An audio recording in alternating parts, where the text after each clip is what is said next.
Do you want to know what makes knowledge grow? Then everybody watch TheDeenShow. Bismillah, alhamdulillah, assalamu alaikum, peace be unto you. Today we're going to be giving you the 5 top evidences, proof, rational arguments for the existence of the creator of the heavens and the earth. Now it's a shame that some of us have come to this state where we deny the one who's created us. But we can understand. Some of you might come from a background where there's some weird ideas about the one who created us. So you're intelligent enough to say, no, this is not God. But you went a little bit too far and you said, there is no God at all. So today, for that small minority that's out there, because the vast majority of the world testify that there is a creator. But we're on the same page on one thing. We say that there's no God. You said the same thing.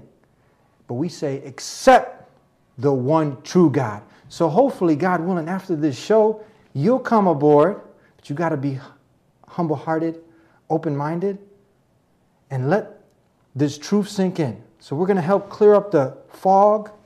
There's not no weird ideas here. We're going to be asking you to use your common sense and don't deny the truth when it starts to come in and penetrate. Let it sink in. We'll be right back here on The Deen Show. Allah, there's only one God and Muhammad is his messenger. Allah, la ilaha illallah. Allah, there's only one God and Jesus was his messenger. Allah, la ilaha illallah. I don't know why I did that. Maybe it's just to break the ice. Assalamu alaikum. Wa alaikum salam wa barakatuh. Peace be with you, my brother. Peace be with you too. How are you, Dr. Sabil? Alhamdulillah. Good to see you and good to be here again. It's been a while since we've teamed up and had you on the show. Alhamdulillah. How have you been? Alhamdulillah. Good to be back. Good to see everyone. Assalamu alaikum wa rahmatullah, everyone. So tell us, you're a doctor, you're a medical doctor, but you're also, the doctor is the doctor of the body. You're also a doctor of the soul. Trying to be, inshallah. Trying to convey the truth out there to the whole of humanity. Tell us a little bit about, you work with Gain Peace? Yes, I'm the director of Gain Peace, which is a peace organization. And the purpose of this is to provide education about Islam to those humanity out there who want to know what is Islam, who are Muslims. So we provide them a venue where they could get to know what is Islam, who do we worship, what is the purpose of life, and how we could be the best in this life so we could achieve paradise in the hereafter. Now, time is short. There's a small minority of people who deny totally the existence of the one who created us. Now it's evident. You look around you, you see the sun, you see the moon, the different planets, and you see the animals and the different colors and shapes and languages. This is something so unique, but it's bizarre that people would go to those lengths to deny the one who created us. But as I said earlier, we can understand that there are some man-made religions out there, some man-made ways that kind of created some confusion. So they've been intelligent enough to say, no, this can't be the correct way, but they close it off altogether. So we want to hope that they, after this show, will see the rationale and logic behind these arguments and Islam. So let's start off. We're going to go in chronological order. We're going to start from number 5. We're going to give the 5 top arguments for the existence of the creator of the heavens and earth. Let's start with number 5. Take it away. All right. So I have 5 top arguments, inshallah, which we are going to present. So number 5 would be argument from biology, inshallah. Biology. Okay. Biology. Okay. So Brother Eddie, suppose if you go to beach today after the show, yes, right, just to relax. Once you go to the beach, you will find some water waves coming up on the shore, and you will see some patterns, some markings on the beach that is created by water waves, could be by wind, could be by rain. When you look at that pattern, you would automatically say, this is created by nature. Because nature creates those kind of patterns.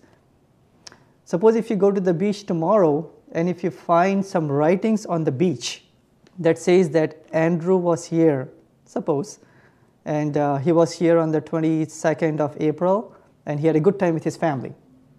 when you look at that information, that writing, would you assume that that is coming from water, wind, rain? Or would you assume that there is some intelligent person who made those markings? Now, if you're actually seeing those markings embedded, yeah. I mean, this common sense would tell you, that couldn't just happen by chance. Yeah, it cannot be by chance because that is information. Yeah.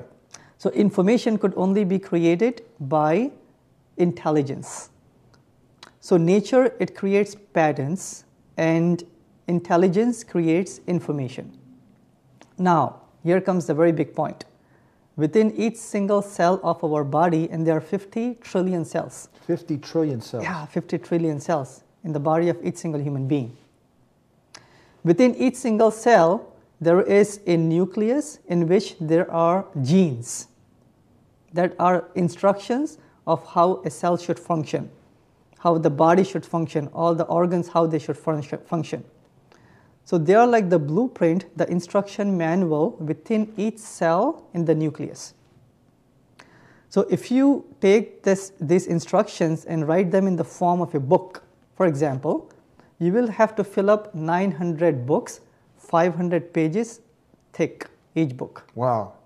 That's how much information is there within each single cell. In each cell? Each cell. The whole library. There's more than a library. I mean, just... Yeah, 900 books, 500 pages long each book. So that is information. That is not some pattern. That is not something by wind, rain, hail, and all of those things. And as we have mentioned, if you see some markings, it has to be intelligence. If you see some information, it has to be intelligence. So within each cell is information. Where did that information came from? If it's not by nature, it has to be intelligence. And that intelligence, we Muslims say, is the Creator Himself. الله لا إله إلا هو الحي القيوم لا تأخذه سنة ولا نوم له ما في السماوات وما في الأرض من ذا الذي يشفع عنده إلا بإذنه يعلم ما بين أيديهم وما خلفهم ولا يحيطون بشيء من علمه إلا بما شاء وسع كرسيه السماوات والأرض ولا يؤوده حفظهما وهو العلي العظيم. The creator of the heavens and the earth. The Not a man, not a monkey, where they might have, because of the background of their family's religion, many people worship these things. So they obviously have seen like no man can come up with this, but the creator of the heavens and the earth definitely can, isn't it? Indeed, indeed. Now some of you who are watching the show, they may be saying, why can't it be just by random chance? Somehow in that primitive earth, things may have came about to be. An easy answer to that, Brother Eddie, would be, like suppose if you have a white wall or a white paper, if you start throwing ink at the white paper, the ink is not going to make letters and words and sentences and chapters. It's never going to happen no matter how many times that you throw the ink up there. Can't happen. It can't happen. So how can we imagine that 900 books could be formed by chance? Not at all. With very good instructions about how to maintain the cell, maintain the organs, and maintain the whole human body. Not possible at all. We can just look around us and see many of the things, as you've mentioned, and anyone who's sincere can look at and create examples of his own from what man has put together in this. I sometimes, I'm driving down the highway or the streets and I see the light posts, the light posts? Sure. And you see the power lines and they're going into all the different houses. Mm-hmm. And I said, this would be absurd if someone said, this just happened by chance. You know how many power lines, they're going in to the right, to the left, Comcast and Dish Net, they're hitting all these different houses, the wires. And I think about, what if that just happened by chance? It's not possible. It's not possible. Then when you give an example like this of the human body that we don't even reflect, this is not conceivable. It's no way. When we went to high school, and even college for that matter, right? Almost all the textbooks out there which are dealing with biology, biochemistry, they would all say that way back in 1953, Stanley Miller, a scientist, They say that he did an experiment and he introduced some gases in his flask. What's his name? Stanley Miller. Stanley Miller. Stanley Miller, okay? This is like in almost all the textbooks of biology. So they say that by doing some experiments, he placed some sparks inside the flask, which had methane, it had ammonia, and it had hydrogen and water vapor. So somehow he produced some amino acids. So he's trying to replicate something what happened in the primitive Earth. And amino acids which was produced in the flask, according to scientists, they are the building blocks of life. So what the scientists have concluded is that if amino acids could be produced, then life could have evolved that way. So there is like the common theme within the textbooks. But here is the refutation of that. Let's hold off right there. We're going to have the refutation of that argument when we come back here in the Dean Show. He is the maintainer. Coming to the truth requires two things. It requires deep thinking that you've already done, but it requires another step, and that's courage. If you have the truth, but you don't have courage, you won't stand up for the truth. And that's as good as standing up for falsehood. I would say this thing that you just told me, it's not in the scripture. And they would say, a marginal note added by a scribe, yeah, okay, we know that. And I would be thinking, if you know this is not the Bible, why are you preaching it as if it's gospel truth? From hunger. Now, we left off, and you were talking about what they have in the textbooks, actually. Is that what is the scientist, what's his name? Stanley Miller. Stanley Miller. Now, Yes. they have these in the high schools or biology books in the... in schools and colleges, in schools that's and colleges, what they teach. That's what they teach. They teach that life somehow started by inanimate objects, and due to this experiment, it proved that life could come about. So the public institutions, they're promoting this idea of evolution or Yes. atheism. Wow. But the refutation, Brother Eddie, for this would be, when scientists have tried to replicate how the earth was in prehistoric times, they have found out that Stanley Miller, he tinkered with the gases. He did not place the right amount and the right nature of gases. Yes. That is how he came about to be the amino acids. But if they placed carbon dioxide, if they placed nitrogen, and if they placed water vapor, the way that original earth was, they did not produce anything at all. Now, this has scientifically been refuted. Yes, it came in the Science magazine, 1995. Yes. It came in the Discovery magazine. It came in the Earth Journal. All of them, they refuted the experiment of Stanley Miller. But they're still promoting it. They're still promoting This it. is ironic.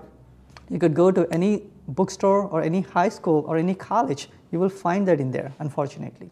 Okay, so this was number 5. Now we're going to be going to number 4 of the top 5 arguments for the existence of the Creator of the heavens and earth.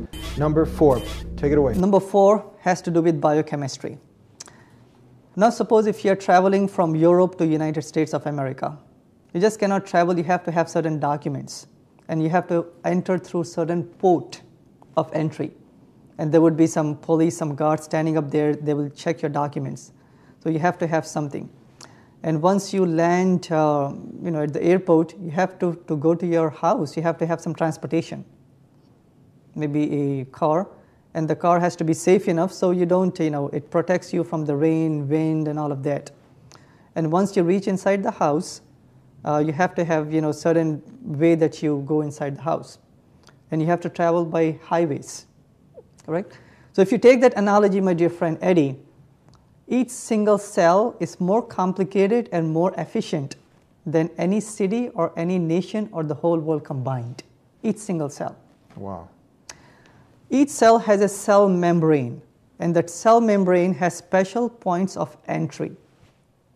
And there are guards up there, special proteins and enzymes that only let certain chemicals in and certain chemicals out, number 1. For those chemicals that are taken in, they have to go to their destination. So there are special highways which are called as cytoskeletons within the cell. Just imagine this. And then those cells, they have certain semis or certain trucks that takes those chemicals to their proper destination. And each cell and each of those vesicles or those transportation systems, they have a GPS system. just to make sure that chemical has to go to the right destination. And after they reach there, the trucks, they don't just stand up there within the cell. They have to be loaded off. So there are special chemicals that load them off. This is all in our body. All in our body, all the 50 trillion cells, they are working day in and day out. This kind of a process. Amazing. Subhanallah. Yes. And again, let's take this to a higher level now. Suppose once you reach your home, you want to buy a book from Amazon, for example. Yes. Now, Amazon doesn't publish the books, it only packages and it sends the books, ships the books out. So within each cell, you have a plant that produces the proteins, which are the ribosomes. Then you have a plant that packages, just like Amazon, you have the Golgi apparatus that packages the plant in such a way that in the mail it doesn't get damaged. It reaches the proper destination. Right?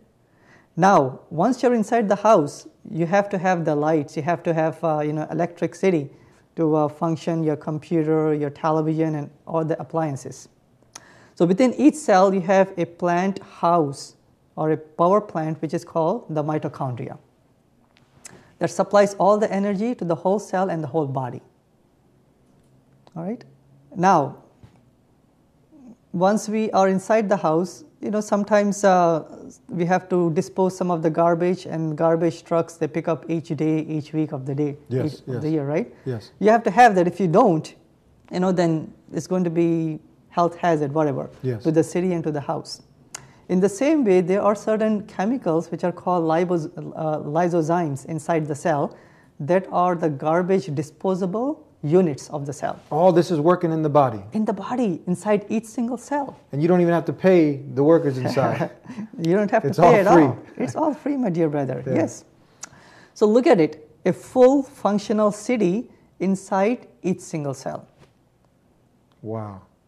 Day in and day out, more efficient and more complicated than Paris, London, Chicago, or Rome for matter. But the same way you wouldn't assume if you saw those electric poles and all those power lines going to their proper places, if you had that same setup, like you said, Paris, or even a small community for that amusement park, and you see all the different rides and the roller coasters, the houses, 2 flats, everything is set up, and you ask, who's the developer? Oh, it just popped up like this. We wouldn't accept that, would we? We won't, obviously. That would be impossible. Just like they said that Rome was not built overnight, right? Yeah, it wasn't. It wasn't built overnight. So it took intelligent human beings for a long number of days and weeks and years to build Rome, one city.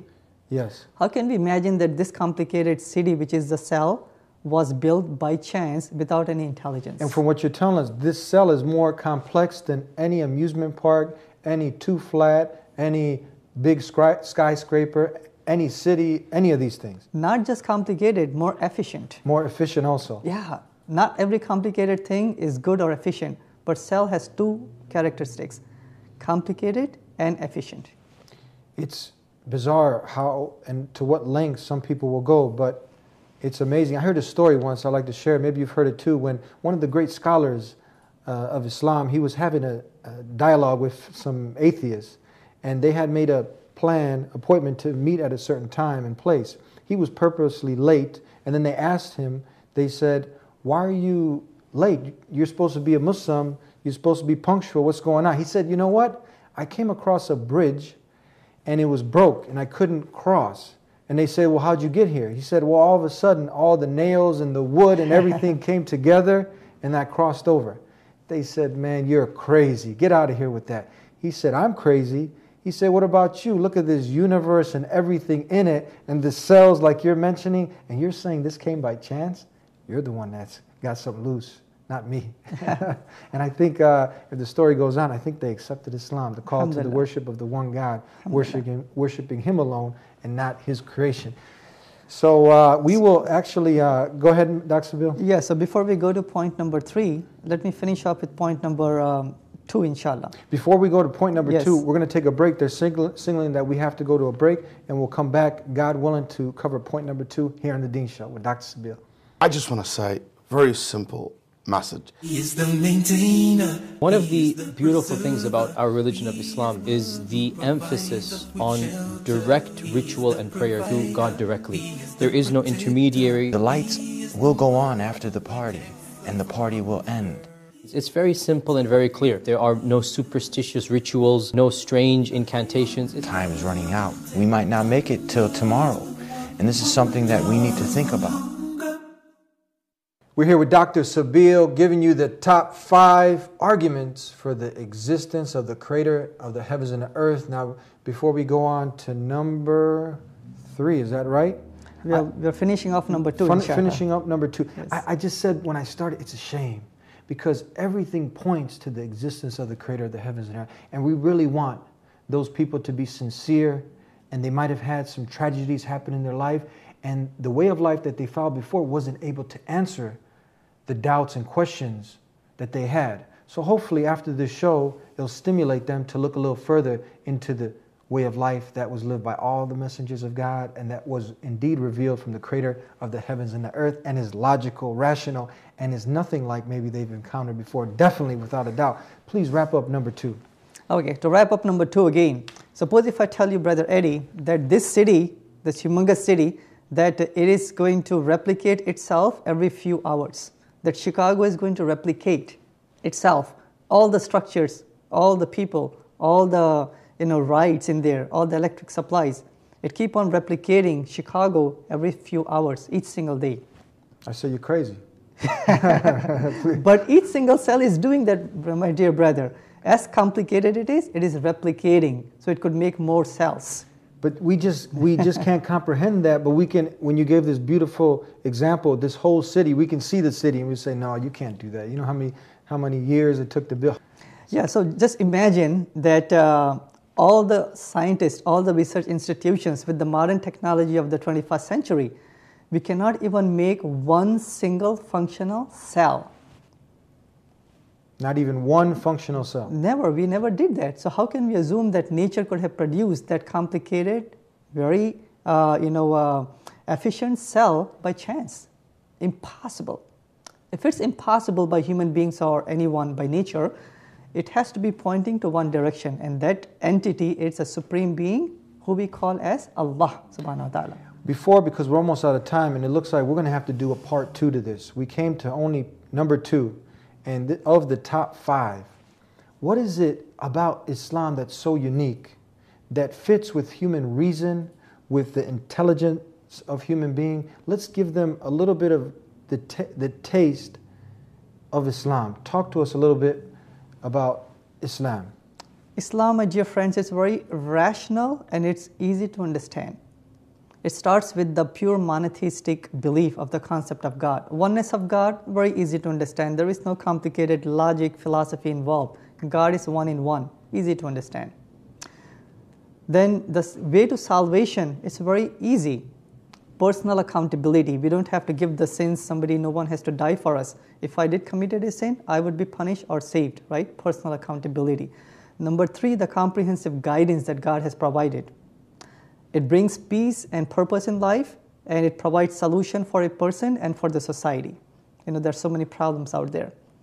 And by living this guidance, by knowing the oneness of God, inshallah, each single person would find answers and peace and purpose in life and paradise everlasting in the hereafter. In the book that we have here that God sent over a span of 23 years, as the previous books, some of the books that people have today, is it true that there is no contradictions in this book? There are no flaws, there are no scientific inaccuracies, none of this? No, because the Quran itself says that in chapter 4, verse number 82, don't they ponder over the Quran? Had it been from anyone besides Allah, you would have found many contradictions in it. That's a challenge. It's a challenge. No single contradiction of scientific nature, of historical nature, of prophetic nature, anything at all.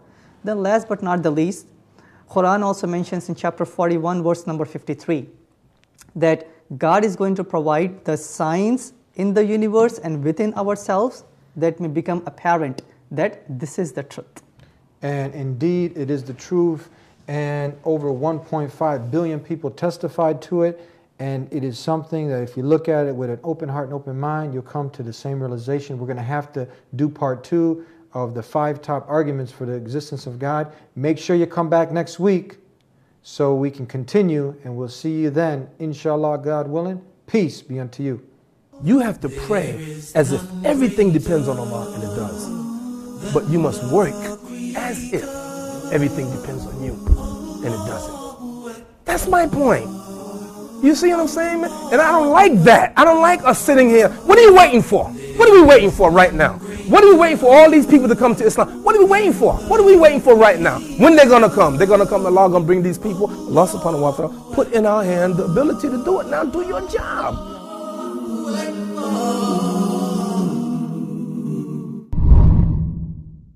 It's cold, it's late, everybody's sleeping. I arise and ask Allah to forgive me. Oh Allah, you see, oh Allah, you know all the sins I do.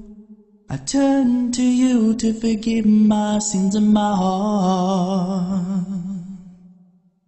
I'm your sinful slave, you're my loving Lord.